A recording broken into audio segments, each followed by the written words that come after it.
Hey everybody, welcome back. It's Andrew Ainsworth Golf Academy. As always, a great pleasure to be here.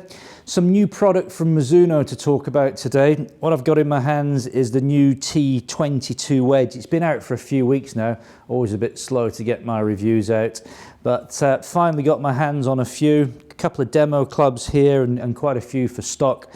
So, you know, Mizuno have an amazing heritage with their irons and their wedges.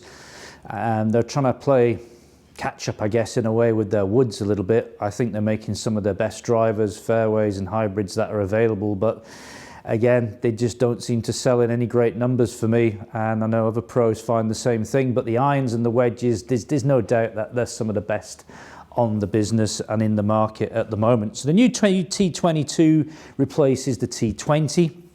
And when you first pick this up, you're going to look at it and think, doesn't look a lot different to the previous one. But there's a few subtle things going on. And, you know, Mizuno will never try and reinvent the wheel with their wedges. They know they're making great products. They'll just refine them.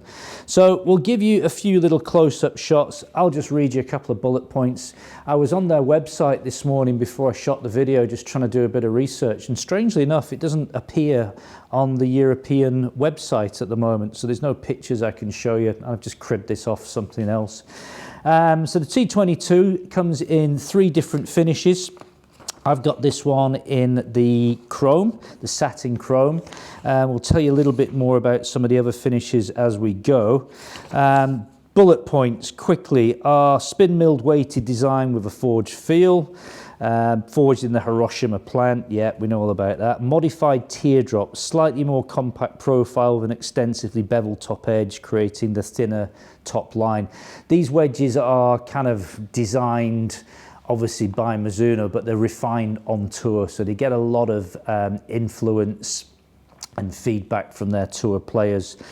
One of the more interesting bits, he says, as you all yawn and fall asleep, precise grooves that last longer, quad cut milled and loft specific, cut into boron infused steel for a longer effective lifespan. Bottom line is they don't wear out as quickly. Micro layer of copper beneath the nickel chrome for an extra millisecond of control. 4 grind options, which I'm not going to go into because it looks far too complicated, but hopefully they'll appear on their website soon and you can learn all about it. Fitted as standard with a dynamic gold tour issue shaft, which is a really high quality shaft built to tighter tolerances than the standard dynamic gold. And then they fit the Golf Pride Z grip or Z grip, depending where you are in the world. Only comment that comes back with this grip, and I've noticed it's on some of the other Mizuno wedges and irons, is they come up really thin. It must be something to do with the butt diameter of this dynamic gold tour issue shaft. But this grip's on here, and I generally use standard size grips, and my fingers are really digging in here. You can see how the fingers are touching the palm of the hand.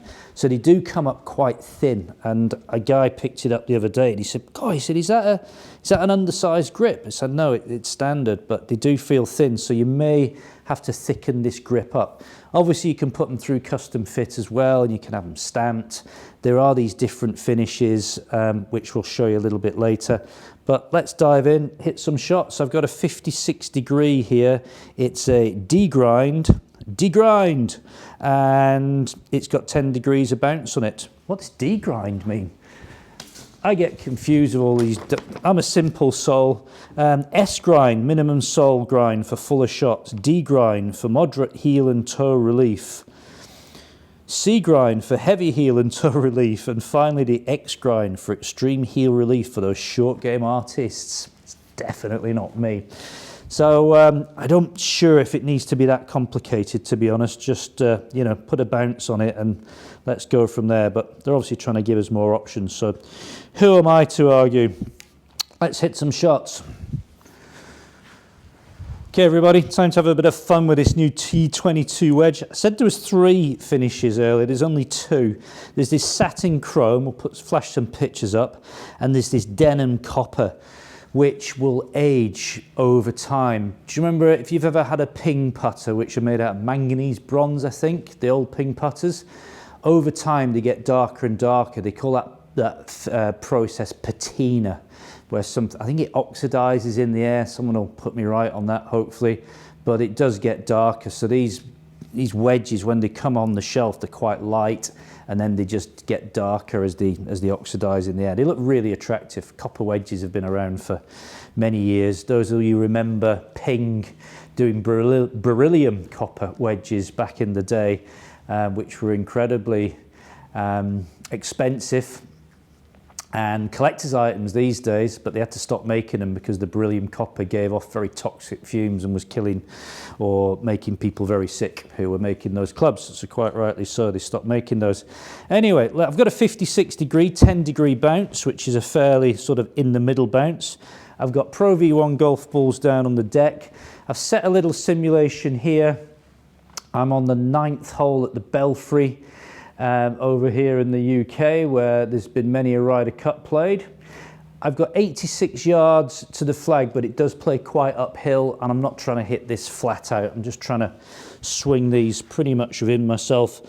I must say, when the club goes down behind the ball, the thin top edge presence is, yeah, I can see the difference on that between that and the T20. You know, and the tour players and some of these elite guys and girls, they like to see a thin top edge, this teardrop finish. So let's get in and hit a couple. See how we go, shall we?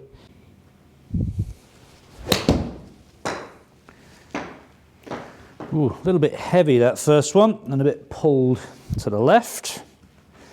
We can do better than that.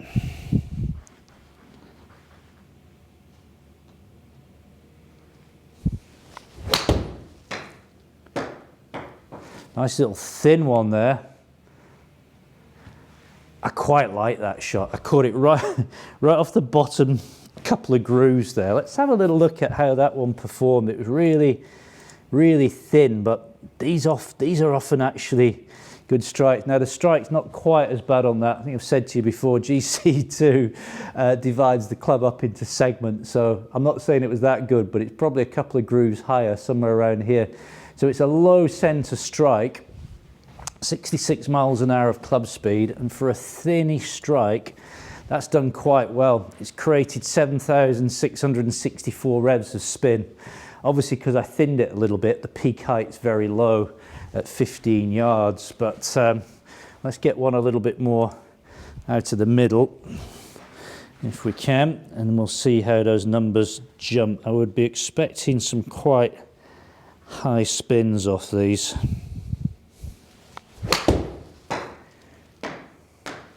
Again, good result, but still a little bit thin. Just picking these a little bit clean. I'll take them. Don't you worry. I'd take those on the golf course, but not quite the strike I'm looking for. Let's get that ball back a little bit. Try and hit down a little bit more into it. There we go. Pushed it a fraction, but that's the strike I'm after. That will start to give me, I think this green tips a little bit from back to front, so there's a lot of spin on this, jumping it back, but this is the number I wanted you to see. There's a centre strike, that was a little bit better. So backspin rate here, just under 9,000 revs of spin, peak height 20 yards, so 60 feet, and again, carry distance around about that 86 yards from 76 miles an hour club speed. What can I say about it? It's a great wedge. It does everything that you'd expect it to do. It feels good, it looks good, it gives us the spin. Here's always the question I like to answer. Is it any better than a T20 wedge or any of the previous ones? Really. You know, what can you do to a wedge that we haven't done before? Make it look a little bit better? Yeah, I think if these grooves do last a little bit longer, then great. You know, your wedge might last you another year rather than whatever. So that's a good thing. But it's a great wedge, and I know that manufacturers have to keep changing their equipment to keep the lineups fresh. But I think if you're using T20 wedges and they're in good nick, I wouldn't be running out and replacing them with these until you need to. And then there's this whole debate and can of worms about, you know, how often do you change your wedges? You know, if you're a tour pro, these guys are probably, and girls are changing their wedges every 2 to 3 months so that they're ultra sharp grooves. But you know, for us mere mortals, we want to hang on to a wedge for maybe 2, 3, 4, 5 years. And I see wedges coming in during lessons and fittings which are just hammered. You know, there's no grooves left, and you're not going to get any spin and control. So I guess depends how much golf you're playing, but I suppose you'd want to be changing your wedges maybe every 3 to 5 years, depending on how much golf. Post your comments down below on that one. How often do you change your wedges? That would be interesting, just to get a little bit of a survey on that. Price-wise, we're never afraid to talk about price on this channel. I don't know why more people don't mention prices, because, hey, it's out there. £159 per wedge seems to be the going price in the UK. Anyone bought these in America or Canada, always good to see what you're buying them for, but 159 British pounds.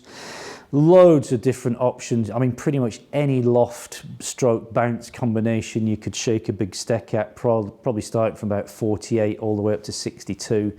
And again, you can go through custom fit if you want, you know, fancy shafts in here. But that's it. It's the new Mizuno T22 Wedge. Lovely looking club. Great. Lovely, well done Mizuno. I'll be slapping one of these in the bag for a little go on the golf course as and when I get out there. So thanks for watching the video today. If you've enjoyed it, give it a thumbs up. And if you're new to the channel, you might want to consider hitting that subscribe button if you're that way inclined and you like the videos. If not, then don't bother. That's fine, but I'd like you to, if you don't mind. All right, I better go. Got a lesson coming in about 10 minutes time, so I'll see you all soon. Bye.